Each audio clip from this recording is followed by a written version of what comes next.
Hello, and welcome to the sleep-deprived, fiery depths of hell. You wanna know why? Because I wrote 11 pages of fucking script because we're in scary reviews today, and today we are going over The Platform, a really good, I would say, psychological horror, and I just need to confirm with you guys that it's literally 11 pages of scripts. So many.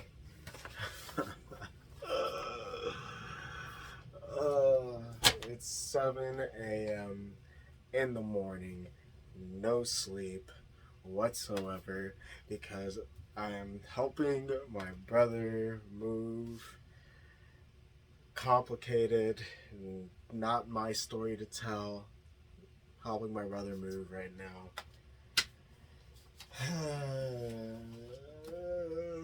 Helping people move is a pain in the butt. Should really just make it my full-time job by this point. You need a mover? I got you. Pay me money. Let's get right into it. The Platform. Oh, The Platform. What a movie to watch. I love this movie. It was produced by Basque Films and directed by Arrentia. Yeah, this is how my writing gets when I'm sleep deprived. It don't write as well as when I have sleep. The movie starts off at a fancy restaurant with delicious food being made, and the lines of there are 3 kinds of people: those at the top, those at the bottom, and those who fall. After, there's a room with concrete and a giant hole on the ground. And we're in level 48. There are 2 guys, Goreng and Tremagasi, wondering what they'll eat. To quote Tremagasi, obvio, whatever the people above leave behind. Goreng, being kind, tries to introduce himself to Tremagasi, but Tremagasi could care less. And we can tell this because Tremagasi says, "Stay on your side, please." He obliges to give Goreng his name only because they'll be together for a while. Or not. He explains to Goreng that the pit works by eating. Sometimes it's easy, sometimes it's difficult. It depends where you're placed. Fortunately, 48 is a good level. Tremagasi explains how this whole thing works, that if you go lower and lower and lower, there's less and less and less food. So Goreng tries to talk to the people below them, but Tremagasi says not to talk to the people below them because they are below them. And the people above won't talk to them because they are above. Obvio. And the thing about this, about the above and below, middle, it's sort of like classes in a way. You have the high class, you have the middle class, you have the low class, and how they usually don't commingle with each other. Unlike Goreng, who just showed up, Tremagasi has been here for a long time and says levels change in a month. So you got 1 month of staying where you are at, good or bad. Goreng wants more answers about what the hell is going on here, but Tremagasi doesn't want to give info unless Goreng can give him some info. As a platform starts floating down in the middle of the floor, Tremagasi goes at it. He's picking up everything, shoveling it up into his mouth. Goreng's like, That's disgusting. It looks like leftovers. Dmeraki says, you'll appreciate it at some point. As Dmeraki says, you should eat something, Goring's like, okay, maybe save an apple for myself for later. And the platform starts to go down. The room starts getting hot, and Goring questions why. Dmeraki says it's your fault. It's your fault for keeping the apple. Unless Goring drops it, they'll be fried to a crisp. They could also be frozen to death. We cut to Goring's past, where he's signing up. And they ask him, what item do you want to bring with you? And he says, a book. Don Quixote de la Mancha. And all I can think about is Don Quixote do Flamingo. Goring explains why he's here. He wants to quit smoking cigarettes, and he wants to get an accredited degree. To know why Dmeraki is here. That's the whole reason he explains it. And Dmeraki is just surprised at Goring for coming over here voluntarily. And is like, I'm not getting a degree, and I've been here for almost a year. I should basically get 2 degrees. Another day goes by, and Goring asks again, why are you here? Dmeraki agrees to tell if Goring stops using oatmeal. He explains he saw an ad from a Samurai Max knife sharpener and thought, maybe my life is shitty because I don't sharpen my knives or take care of little things. He bought it and says the next commercial has a knife that stays sharp. El Samurai Plus. He couldn't take it anymore. Dmeraki threw his TV out the window and it landed on an immigrant. And for him, he had the choice of either going to a psychiatric hospital or going into the pit. Continuing onward, Goring asks, how many floors are there? 132 and more. He then asks if any food gets down there. None. He tries to make a smart plan to ration food and tell the people below, but Dmeraki literally pisses on them. Literally pisses on them. Goring asks what item Dmeraki chose. Ovio. Samurai Plus. Another day passes and Goring finally eats. After he's done, he reads his book and asks Dmeraki if he ever gets tired of cutting bricks with his knife. He gets interrupted during his answer when a body falls down and hits the corner of the level that they're on. Dmeraki explains on the top levels, you have nothing to look forward to, but a lot to think about. He then tells Goring, you'd better hope they keep us in the middle. You seem like the person that'd jump at the top and lack the guts at the bottom. Dmeraki goes into how many levels he's been at, level 8, level 132, level 35, and it goes on, and how he had a partner with him. This then gets Goring to accuse Dmeraki of being his last cellmate while on the bottom floors.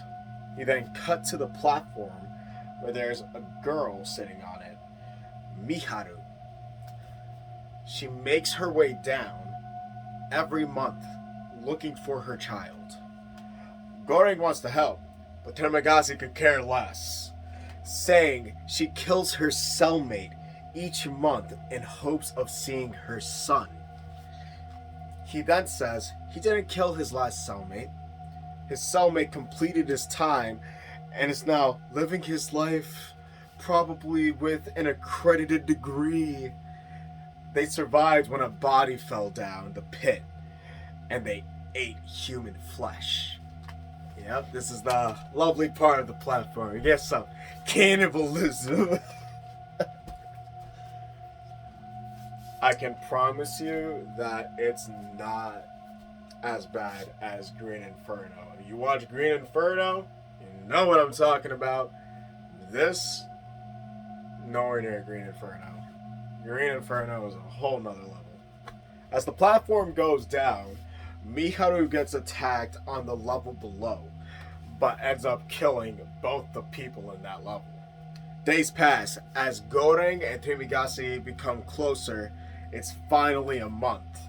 Trimagasi asks Goreng to pray for them as the sleepy gas sets in.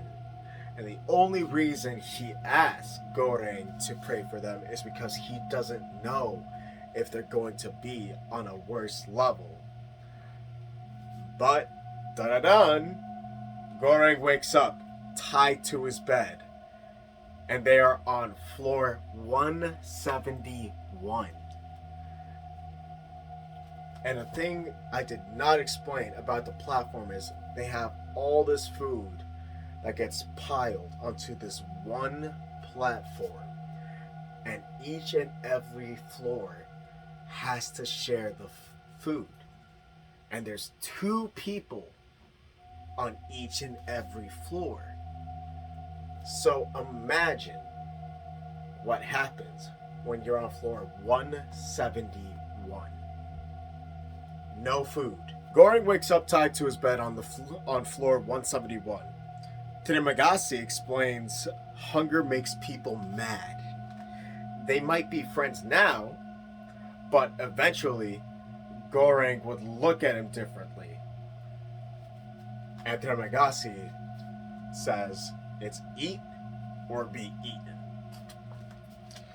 But Trimagasi won't kill him, since he needs the flesh to be fresh. So he's only gonna take slivers, and he's gonna be kind about it. He'll treat the wounds afterwards and everything, 2 more bodies fall down the pit as screams are heard from people figuring out what floor they're on, because they know that they are fucked. Goreng calls Trimagasi a murderer, but he says, no, I'm afraid. I don't enjoy this, my snail. He calls Goreng this because it's easier to think of Goreng that way while he slices him. So he doesn't want to think of Goreng as a human. Trimagasi says after 8 days, he'll start slicing strips of flesh off of Goreng and give him his share, then do his best to treat Goreng's wounds. And I don't know in this situation if I could say that sounds psychotic, or if that's like sort of like a smart survivalist move in a way to like the possibility of you both getting out of there alive is at least like increased from 50%, so I would say like 55-60. The only thing that I don't agree with is that he's gonna lose too much blood for one thing, and you tied the dude down to the fucking bed. I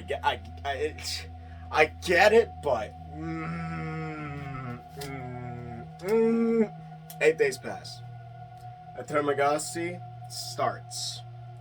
Goreng holds him responsible, not the people above, not the circumstances, not the administration, but him.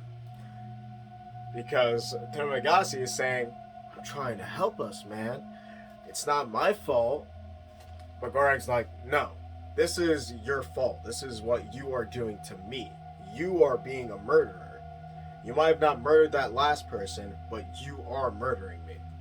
As Trimagasi slices off a piece of Goreng, Miharu comes down, smashes his head with glass, and slices his neck with El Samurai Plus. She then releases Goreng, who's pissed. He goes over to Trimagasi and stabs him multiple freaking times, dude. Goring passes out, then wakes up to see Miharu slicing pieces of Trimagasi to eat and share. Goring, of course, eats it bitterly because he's never eaten human flesh before, and honestly, who wants to eat human flesh? But you gotta do what you gotta do to survive in this situation when you ain't got no food. After a month, Goring starts hallucinating Trimagasi, who says, I was defenseless, and you showed no mercy. You didn't treat me with the same respect I would have you. Obvio. We're the same now, both murderers. I belong to you, and you belong to me, my snail. Creepy part is Goring's response, because Dmeraki said this in the beginning. I'm too tired to talk. As the gas settles in, Goring has a wet dream of Miharu, and it's a little spicy over there. Then wakes up to a dog licking his face, Ramses II, and his new cellmate, Imagiri. They are on floor 33. Definitely better than where they were last time. The lady who's with him is the one who interviewed him for the pit. We see this in a flashback where he says his favorite food is escargot. And the irony in that, it's snails. In a conversation with her, she says that there is 200 floors, which Goring replies, there's not enough food for 200 floors. Imagiri tells him it would if people only ate what they need to. Something we can say in real life. Eventually, something has to happen in the BSMC, which is what she calls the pit, the Vertical Self-Management Center. Like spontaneous solidarity. But when the platform comes, Imagiri rations out food for the next floor and explains she rotates with her dog on days of where they'll eat the food. So one day it'll be her, one day it's her dog. She also mentions that no one under 16 is allowed in the pit because Goring still believes that Miharu has a child somewhere inside of the pit. As she's rationing out the food and the platform goes down, she asks the people below to ration out another plate for the people below them and asks them to do the same, and so on and so on and so on. For the people who are less fortunate on floors like 100, 200, but to no avail. And Goring, being someone like Dmeraki right now, mocks her. This goes on for 15 days until Goring eventually gets tired and is like, okay, you better do what she says, because if you don't, I'm gonna mix my shit into all your food. And you better tell the people below you too. She says it seems to have worked. We persuaded them, but we persuaded them with shit. And he said, obvio. She's like, okay, well, do you think there's a way that we could persuade the people above us? He's like, no. She's like, why? He says, because I can't shit upwards. The next day comes, and Miharu is passed out on the platform.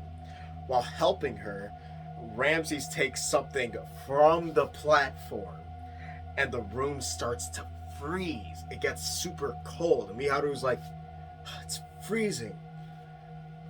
Luckily, they have Goring, who figures out what happened.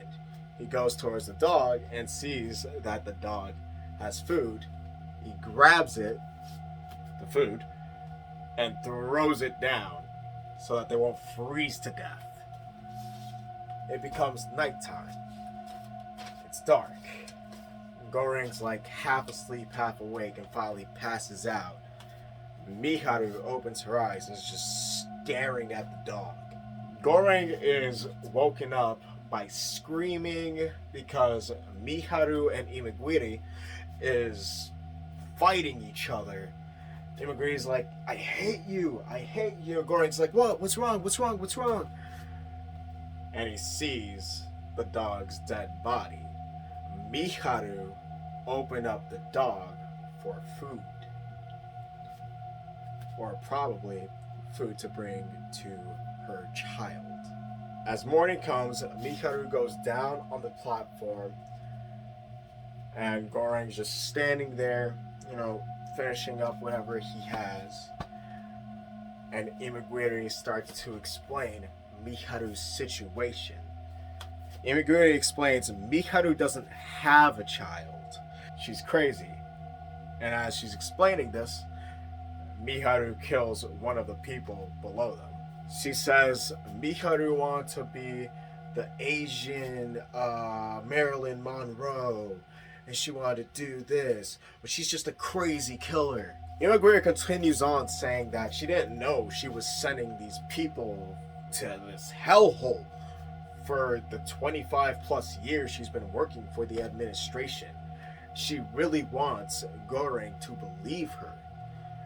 The only reason she signed up to be in this pit is because she was in a losing battle with cancer for 3 years, and she wanted to help the people that were inside of here. Now, she doesn't care anymore. She does not care anymore. Who the fuck picks a book as an item to bring into this hellhole? And lady, look, I get it. Yeah, cancer. You lost your dog. You're taking it out on my boy over here, Goreng. He ain't do shit. Look, man, it's not like people know what the fuck they're signing up to once they freaking come into here. You didn't even know what the hell you were coming into when you fucking signed up. As we pass through scenes of food rampaging, they're just gorging themselves. Goreng is now the one setting up rations, and Imagiri is still sad over her dog Ramses. She refuses to eat. The month ends, and Goreng wakes up on level 202. Yes. Yep, there is levels further beyond 200. The first thing he sees on level 202 is Imagiri's dead, hanging body. And this drives him just a little cuckoo, a little crazy. Okay, very crazy, very cuckoo. He is now hallucinating both Imagiri and Trimagasi, saying, eat the body. Even Imagiri is like, oh, I didn't want to not leave a present for you to have, so have my body. And Imagiri starts calling Goreng the Messiah of shit and recites a Bible verse, which is really freaking creepy in this goddamn context. Goreng goes a little stir crazy. He picks up a piece of sharp glass to make cuts on the walls.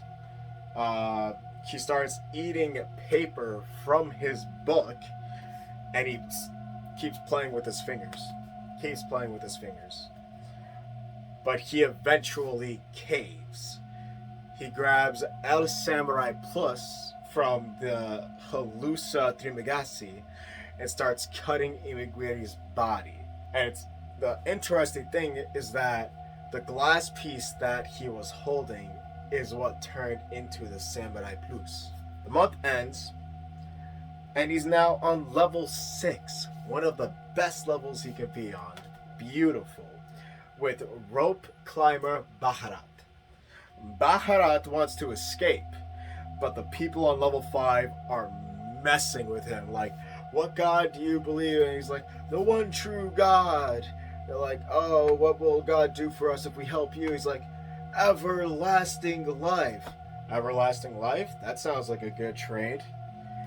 They tell him to toss the rope. And as he climbs up, the lady shits on his face. Shits on his face. Baharat drops down. And as he falls back down, he loses his rope, almost falls down the pit himself, but Goreng saves him.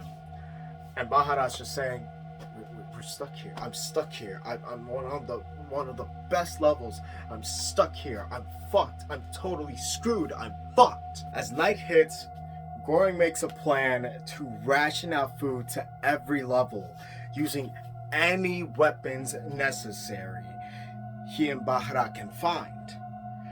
Goreng says he counted the seconds that it takes for the platform to go down and make its way back up. And that's why he was making the cuts on the wall. That's why he was messing with his fingers and everything. He was counting seconds to estimate how many floors there are. And to him, he thinks that there is about 250. Baharat originally thinks that this is suicide. It's a lunatic plan. It's crazy. But he eventually caves in, because once you go all the way down, you get all the way back up. So they prepare for the battle, and the people on level 5 are like, oh, you guys look crazy standing there with iron bars in your head. Hope you die. As they start heading down the level below them, there's this one old dude who is Baharat's friend, because the two people in this room originally helped him with the rope, but obviously somebody stopped him. So the old guy's like, what are you, a messiah? Because Goreng is saving the food for the levels below 50. Then he says something racist to Baharat, that being, oh, what are you, a slave for this white man? And Baharat looks at Goreng, looks at the old guy, and the old guy tries to go down for the food, and Baharat's like, wham, right on the old guy's freaking brain. And fuck yes, Baharat, fuck that old dude, fucking racist piece of shit. This goes on for a while, with Baharat threatening people until they reach a level with a guy in a wheelchair. And when Goreng asks, who is this? Baharat's like, this is a wise man. And the dude in the wheelchair, I don't know if Spanish is his first language. I really doubt it is. It sounds like this is his first time speaking Spanish ever. And he still does good. It's just, it's like his first time, and I fucking love it. I fucking love it, because it got no accent behind it, man. Wheelchair guy agrees with what they are doing. He's all for it. He's like, yes, freaking get the lower levels. Food, like, the first 50 levels, we don't need it. We already ate. But you have to remember your manners. Communicate first. Don't just go off and attack. He says that they need to send a message, not to the administration, because the administration is not going to be there. They need to send a message to level 0 up top. And the message they need to be sending is a perfectly presented dish, untouched. The message that they choose to protect is the panna cotta. Now they're going forward with a little bit of politeness. They go down one floor, but if anyone doesn't want to follow their rules, well, bam bam's gonna happen. Once the person that was below wheelchair guy tries to take food from them and they attack, Baharat's stuck in his brain. The panna cotta is the message. The panna cotta is the message. The panna cotta is the message. And he goes back to the aggressiveness. So politeness just immediately went out the goddamn window. Any does ensue as the two rampage. They finally reach floor 51 and they start to hand out the rations. Thank God. They go further and further down. They reach a level where the platform doesn't stop, and that's because there's dead bodies. If everyone in the room is dead, it does not stop. Baharat tells Goreng that there must be more levels than he anticipated. They reach a level with one guy stabbing the shit out of Miharu, rest in peace, and another guy with a katana who manages to slice Baharat on the side. And don't worry, still alive. Still alive. The dude that had the knife that was stabbing Miharu gets attacked by Goreng, but he immediately pulls Goreng underneath him and starts beating the stuffing out of Goreng. Baharat's still in a fight with Katana guy, but manages to slip the katana out of his hand and stab him in the gut. And he goes behind the guy beating the stuffing out of Goreng and slices his head off. They continue on, going far below level 250. The duo reach level 333, where there's a little girl hiding underneath the bed. And although Baharat, sleep deprivation is killing me right now. Although Baharat's like, the Panacota's the message, the Panacota's the message. He doesn't want to give the food to the girl. He eventually caves, and they both give her the Panacota. As night falls, Baharat succumbs to his wounds. He's dead now. And Trimagasi bothers Goreng again while he dreams, saying, "You were very daring to squander the bounties of level 6, my snail. The girl has a gift." And in the dream, Baharat confirms the girl is the gift. Goreng wakes up and finds Baharat dead, which, he was disappointed about. And in the morning, Goreng takes the girl on the platform and they go down. In the end, Goreng gets off at the bottom, Trimagasi at his side, and he leaves the girl the message to get to the top. And to me, I take that personally as Goreng succumbed to his wounds too, sadly. The platform is an extremely well-written psychological horror. It is awesome as fuck. I am telling you guys, you need to watch it. It is dope as fuck. It'll fuck with your head. The things that some of these characters say is just creepy as fuck, and the thought of you're going to be part of this system that you have to share food throughout all these floors, and the reality of that could never happen because people are greedy and they will eat all the food before it even reaches below 50. It'll all be gone. It's a very good horror movie. I recommend watching it. I give this movie a 9 out of 10. 9 out of 10.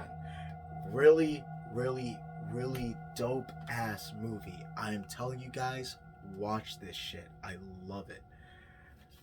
That's all for this video. I gotta edit it now. I'm getting no sleep whatsoever. Leave a like, comment, subscribe. Follow social media down below. Hit that bell icon if you want to keep watching my content. Don't forget to follow my partner's page where they do art. So if you want an artist for commission, there they are. I also hope you guys like the whole setup I got over here. We're having fun. I've been moving stuff around. Once I get like some plastic risers or whatever the hell to like put stuff on plastic shelves. I need that so you guys can see more of this stuff. See my Deadpool collection, see all my collection down here too.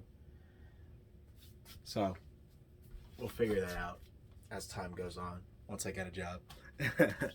I'll see you later, creatures of the dark.